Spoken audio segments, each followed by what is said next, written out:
ବନ୍ଧୁଗଣ, ଗ୍ରୀଷ୍ମ ଦିନରେ ଯେତେବେଳେ ଘର ଟାଙ୍କିରେ ପାଣି ଗରମ ହୋଇଥାଏ, ବୋରୱେଲ୍ ପାଣି ଟିକେ ଲୁଣିଆ ଲାଗେ ଏବଂ ନଳରୁ ଆସୁଥିବା ପାଣି ଦେଖିବାକୁ ସଫା ହେଲେ ମଧ୍ୟ ପିଇବା ସମୟରେ ଏହା ଏକ ଅଜବ ସ୍ୱାଦ ଦେଇଥାଏ।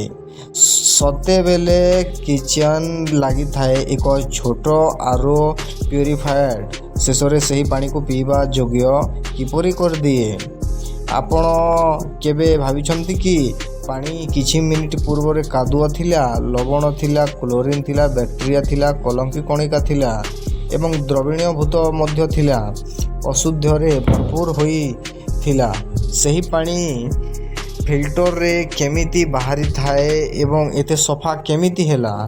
ହାଲୁକା ଏବଂ ମିଠା କିପରି ଲାଗିଲା? ଆସନ୍ତୁ ଏହି ଭିଡ଼ିଓରେ ଜାଣିବା।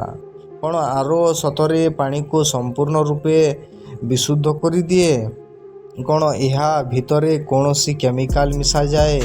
ନା କ'ଣ ଆରୋ ପାଣିର ଭଲ ମିନେରାଲ୍ସ ଗୁଡ଼ିକୁ ମଧ୍ୟ ବାହାର କରିଦିଏ କି? ଏବଂ ସବୁଠାରୁ ବଡ଼ ପ୍ରଶ୍ନ ହେଉଛି ଯେ ଯଦି ଆରୋ ଏତେ ସ୍ମାର୍ଟ ହୁଏ, ତେବେ ସେଥିରୁ ବର୍ଜ୍ୟ ପାଣି କାହିଁକି ବାହାରେ ନାହିଁ?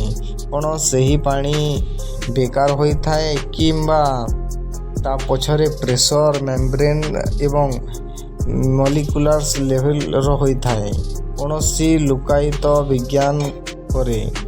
କାରଣ ଆଜି ଆମେ ଆପଣଙ୍କୁ ଆରୋ ୱାଟର ପ୍ୟୁରିଫାୟରର ସେହି ଅଦୃଶ୍ୟ ଦୁନିଆକୁ ନେଇଯିବୁ, ଯେଉଁଠାରେ ସାଧାରଣ ପାଣି କେବଳ ଫିଲ୍ଟର ହୁଏ ନାହିଁ, ବରଂ ଅନେକ ପର୍ଯ୍ୟାୟର ବୈଜ୍ଞାନିକ ଯାତ୍ରା ଦେଇ ଗତି କରିଥାଏ।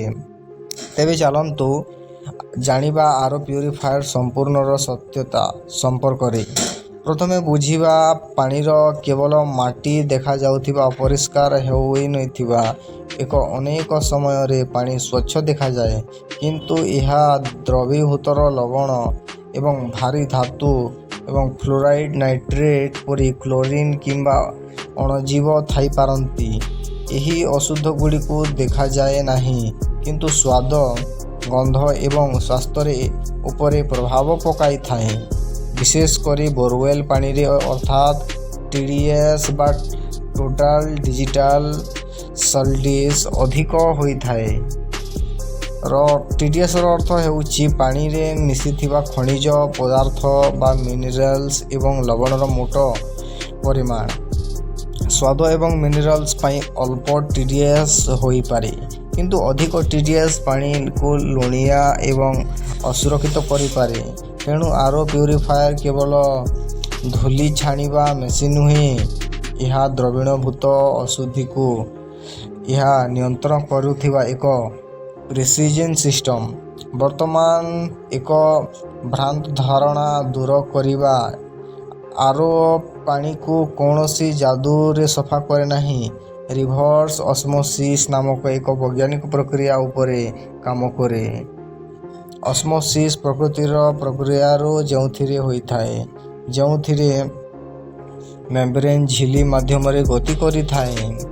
କିନ୍ତୁ ଆରୋରେ ଆମେ ପ୍ରାକୃତିକ ଦିଗକୁ ଓଲଟା କରି ଦେଇଥାଉଁ, ଅର୍ଥାତ୍ ପମ୍ପ ସାହାଯ୍ୟରେ ଚାପ ବା ପ୍ରେସର ପ୍ରୟୋଗ ପାଣିକୁ ଅଧିକ ଅଶୁଦ୍ଧିତ ପଟୁ ଏକ ସ୍ପେଶାଲ ମେମ୍ବ୍ରେନ୍ ମାଧ୍ୟମରେ ଠେଲାଯାଏ।